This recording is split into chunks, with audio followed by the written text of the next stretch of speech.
Hello friends, welcome you all. So today's topic is a decision property of regular languages. So these seven properties we will discuss for regular languages. So what do you mean by decision property for a language? So this is basically a question that must be answered with yes or no. Yes or no. So like emptiness. Is particular language is empty? So yes or no, and that can be answered. So all these properties are such kind of property so that we can answer them in yes and no. So that's these all properties are known as decision property. They can be for different languages also. We will start with the first property, emptiness. So now, when you call one language as empty or not, so as you know, friends, language is just a set of strings that can be accepted by DFA for some particular language, right? Now, if the set of that strings is empty, if that set of strings is empty, then it means this language is not generating any string, or it cannot accept any string.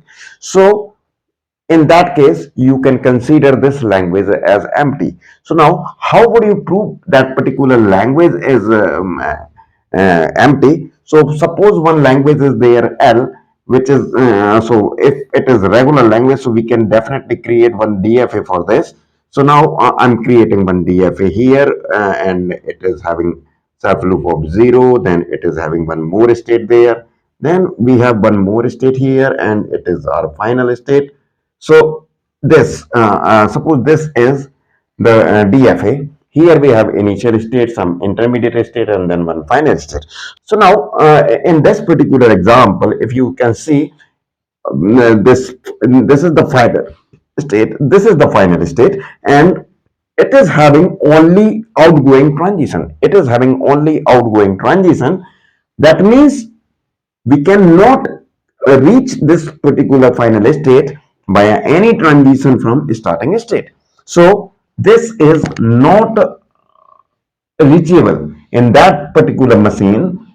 Final state is not reachable. So we can say the language accepted by this DFA is empty. This particular machine will not accept any single string. Language of this machine will have 0 strings in its set. So that means if nothing is there in a particular set, so you can consider this as empty. So this particular language is empty in that case. So now we can check the finiteness now. So that finiteness again we can check with the help of finite automata. Now if I create one finite automata where we have some cycle which is reachable cycle. Reachable cycle means that starting from a starting state by any possible transition you can reach to that cycle.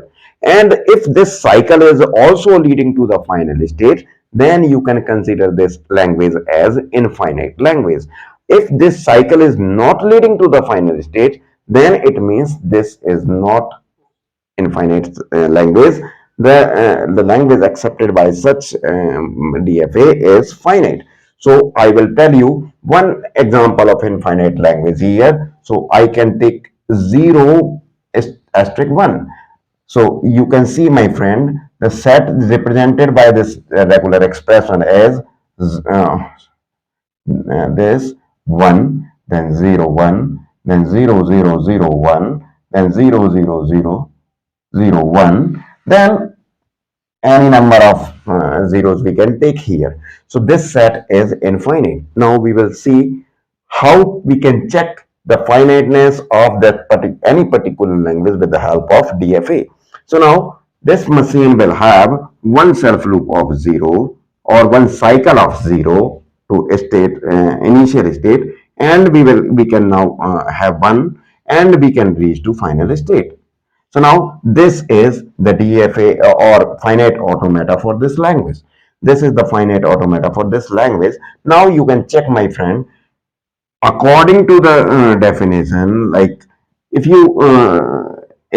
there is in any finite automata, if there is any reachable cycle and this cycle is also leading to final state, then this machine and the accepted language will be infinite. Accepted language will be infinite. So you can see this cycle is reachable because it is already starting from a start state. So this is reachable cycle, and we can use this cycle a many number of times, and after many number of times, as many number we want, we can take these number of zeros and followed by 1, we can reach to final state. So this cycle is also leading to final state.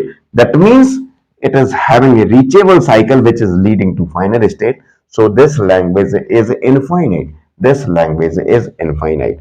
Now here, if I take one more example, so we can take now 0 to the power n followed by 1. So where n is greater than n is greater than 0 and less than 3. N is greater than 0 and less than 3. So now you can have this particular language. Here it is finite language. It is finite language because all strings of this language would be 1, 0, 1, then 0, 0, 0, 1, then 0, 0, 0, 1. So now it cannot have any other strings except all these four strings. So this language is finite language. This language is finite language. Now, in if you create any DFA for this particular set, then you cannot create any cycle over there. Any cycle over there. So that means this DFA will not have any reachable cycle that will lead to final state. So then this machine, the accepted language would be finite. And as this machine is having reachable cycle which is leading to final state, so this machine is accepting infinite language. I hope it would be very much clear to you. Now we will take another property, equality. And for equality of two languages, suppose there are two languages given to us, L1 and L2, and we need to check the equality of these two languages. So there are different ways of checking equality of two languages. With the help of finite automata, we can also check the equality. So if the DFAs for these two languages are given, so we can use the method of checking equivalence of two finite automata, and for this you can refer lecture number 14 in this playlist. Now with the help of these DFA we can use we can check the equality of both the languages. Now suppose with the help of set, if we want to use check the equality, then if so we can find out the symmetric difference between these two languages. Symmetric difference is represented by this sign L1 and this symmetric difference L2. L1 symmetric difference L2, which is nothing but it is a set of all strings that are in L1 and or in L2, but not in both the set. So not in intersection of these set. So by symmetric difference, if the symmetric difference of these two languages is empty, then these languages are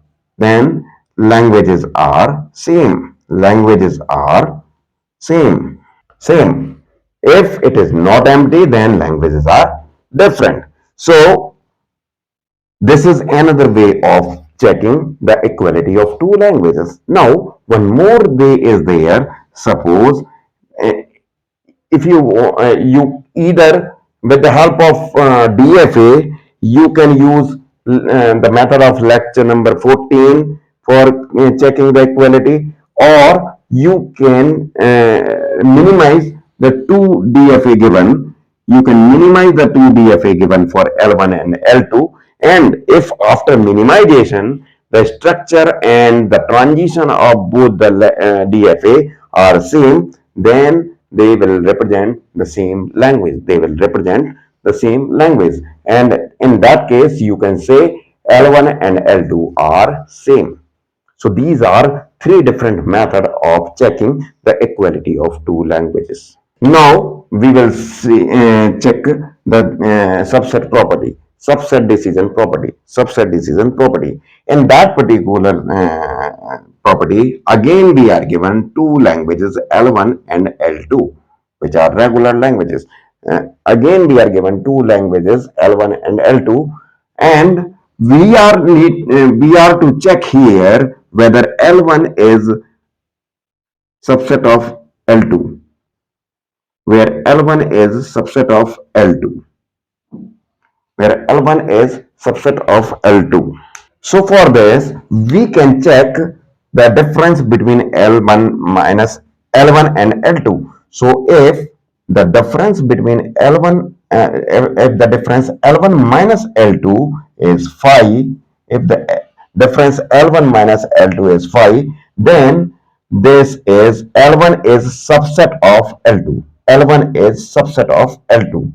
And if it is not phi, then it means L1 is not subset of L2. So I hope this would be very much clear.